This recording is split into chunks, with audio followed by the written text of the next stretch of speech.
Southern California is dominated by geological extremes.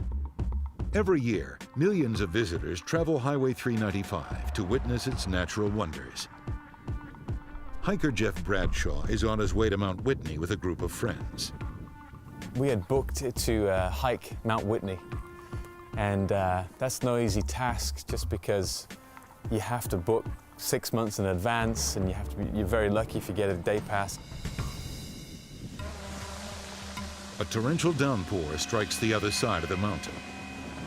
All the rain had been off over in the mountains, so you couldn't really tell that anything was going to happen. Now the water is headed his way. The storm and flooding cause mudslides, which are slowly taking over the roads.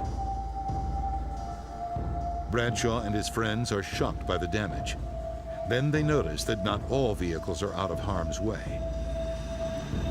We saw a semi stuck in the middle of all this thick, gooey mud.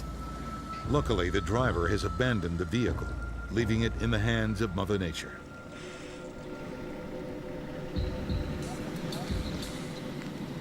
So as we're standing there, nothing really too much is happening. It's just a slow-moving mass of this thick, gooey mud.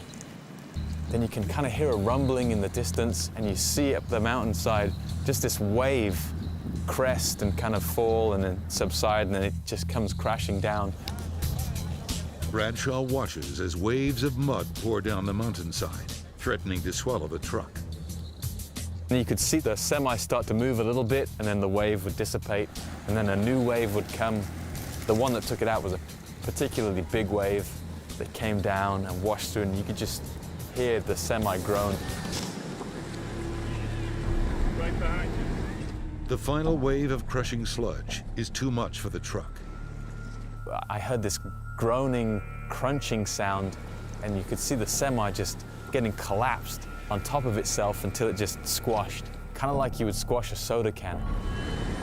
To see it tip over, it just did look like one of my kids' toys just sitting there and getting washed away. Not this big 1-ton semi, just crazy. Bradshaw can't believe his eyes. I never think those semis can get stopped by anything, and you'd think that a bit of mud wouldn't stop this semi. That's what's so impressive about this whole event, was that nothing could stand up to that, not even a massive semi. The mudslide delays Bradshaw's trip, but he still makes it to the top of Mount Whitney the next day. It was just an awesome adventure. Bradshaw's experience with Mother Nature has left him with a lasting impression. Seeing that mudslide and seeing it in action gave me such a healthy respect for when I hear warnings, but now I'm going to pay full attention because it could have been very dangerous that day.